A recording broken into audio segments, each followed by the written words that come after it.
1990-91களில் ஸ்ரீ பகவன் நாம போதேந்திர சரஸ்வதி சுவாமிகளின் ஏதாவது ஒரு புத்தகத்தை அவருடைய 1992இல் வர இருந்த 300வது ஆராதனை விழாவில் வெளியிட எண்ணம் கொண்டேன். அப்போது திருவிசலூர் ராமகிருஷ்ண பாகவதர் மூலமாக வெகு காலம் முன் வெளியிடப்பட்ட ஆங்கரை சாஸ்திரிகள் உரை செய்த பகவன் நாமாமிர்த ரசாயனம் கிடைத்தது. முழுவதுமே தமிழாக இருந்தது.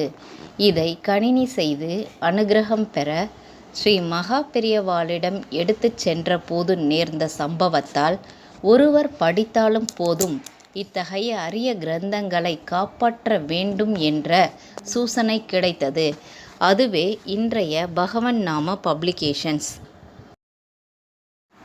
பகவன் நாம ரசாயனம் தயாராயிருந்த போதும் 300வது ஆண்டு ஆராதனையில் போதேந்திரால் அனுக்கிரகித்த நாமாமிர்த ரசோதயம் ஸ்ரீ பிரேமி அண்ணாவினால் சம்ஸ்கிருத மூலம் மற்றும் தமிழ் அனுவாதத்துடன் வெளியிடப்பட்டு 300 பாகவதர்களுக்கு விநியோகமும் செய்யப்பட்டதால் ரசாயனம் வெளியிடவில்லை. பிற்பாடு ராமநாம வங்கி தொடங்கிய பின் இஞ்சிக்கொல்லை சிவராம சாஸ்திரிகளின் ஸ்ரீமத் பாகவதம் தமிழ் வசனம், போதேந்திராலின் ரசாயனம், சத்குரு சுவாமிகளின் பக்தி சந்தேக துவாந்த பாஸ்கரம், யாக்ஞவல்கியர் திவ்ய சரித்திரம், மகா பெரியவாள் பிரேரணையில் செய்யப்பட்ட வைத்தியநாத தீக்ஷிதயத்தின் சுருக்கமான சம்ஷேப தர்மசாஸ்திரம் ஆகிய 5 கிரந்தங்களும் ஸ்ரீ பிரேமி அண்ணாவினால் வெளியிடப்பட்டு ஸ்ரீ பகவன் நாம பப்ளிகேஷன்ஸ் தன் பணியை தொடங்கியது. சிவகணேச மாமா பாகவதர் மகா பெரியவாளால் சிவகணேச சிவகணேச பாகிமாம், சிவகணேச சிவகணேச ரக்ஷமாம் என்ற நாமாவளியுடன் பஜனையை தொடங்குமாறு அறிவுறுத்தப்பட்டு அவ்வாறே பாடி வந்தவர். அவர்தான் எனக்கு குருவாய் இருந்து வழிநடத்தியவர். அவரால்தான் எனக்கு போதேந்திரால் தரிசனமும் மடத்து கைங்கரியமும் கிடைத்தது. உஞ்ச விருத்தியிலே மிகுந்த திருப்தியும் ஆனந்தமும் அடைபவர். அவர் பஜனைக்கு ஒரு லெக்சிகான் என சொல்லலாம். சகலவித கைங்கரியங்களுக்கும் எனக்கு ஆதர்சம் அவர்தான். அன்னதானத்தில் அபிருசி உடையவர். ஒரு பக்கம் உஞ்ச விருத்தி, மறுபுறம் சைக்கிளில் வீடு வீடாக சென்று அக்ஷதை சேகரம், சிறு சிறு தொகையாக பலரிடம் பெற்று பெரிய காரியங்களை சுலபமாக சாதிக்கும் அவர் பாங்கு, அசராத உழைப்பு, இடைவிடா நாம ஜபம் இவையே அவர் வாழ்வு. கிழக்கு தாம்பரம் சகடபுர மடத்தில் 2வது சனிக்கிழமை அவர் செய்து வந்த பொது அன்னதானம் அந்நாளில் மிக பிரசித்தமானது.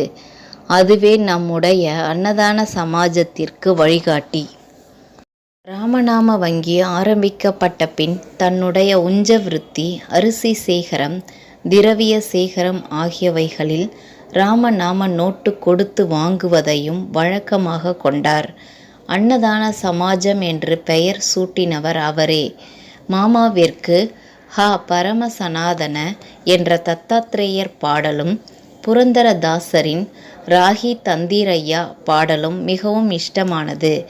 அன்னதான சமாஜத்திற்கு நான் பராசர ஸ்மிருதியில் கூறப்பட்ட கலியுகத்திற்கான தர்மமாக பகவன் நாமமும் அன்னதானமுமே என்பதை சூசுபிக்கும் புரந்தரதாசரின் அன்னதானம் மாடுவராகி, அன்னச்சத்திரமிட்டவராகி, அந்யவார் தய விட்டவராகி, அனுதின பஜனைய மாடுவராகி என்ற பாடலை பயன்படுத்த முனைந்தபோது என் குருநாதர் சிவகணேச பாகவதர் என்ற சிவகணேச மாமா அடைந்த ஆனந்தம் சொல்லி மாளாது. அவரின் பூர்ண அனுக்கிரகமே இன்றும் விடாமல் நடக்கும் நம் எளிய நித்திய அன்னதானம். நாம சேவை, கிரந்த சேவை, அன்ன சேவை என ராமநாம வங்கி, பகவன் நாம பப்ளிகேஷன், அன்னதான சமாஜம் ஆகிய 3 பிரிவுகளும் ஒன்றை ஒன்று சார்ந்தும் தனித்தும் தங்கள் பணிகளை செவ்வனே செய்து வந்தன. ஆரம்ப காலத்தில் இலவச நாம நோட்டுகளை விநியோகிப்பது, திரவிய சகாயம் செய்வோருக்கு கிரந்தங்களை பிரசாதமாக வழங்குவது, குறிப்பிட்ட நாட்களுக்கு முதல் நாள் நாமம் எழுதும் மடக்குகளை குடிசை பகுதிகளில் வழங்கி மறுநாள் அங்கே அன்னதானம் செய்யும் போது எழுதிய நாம நோட்டுகளை திரும்பப் பெறுவது என தொடங்கி நடந்தது. அப்போது நம்மிடம் பிரச்சாரத்திற்காக வைத்து கொண்டிருந்த ஒரு டெம்போ டிராவலர் வேனில் நாங்கள் 4-5 பேர் சென்று நாமம் சொல்லியவாறே கொண்டு சென்ற அன்னத்தை விநியோகிப்போம். இதற்காக சில இடங்களை தேர்வு செய்து வைத்திருந்தோம்.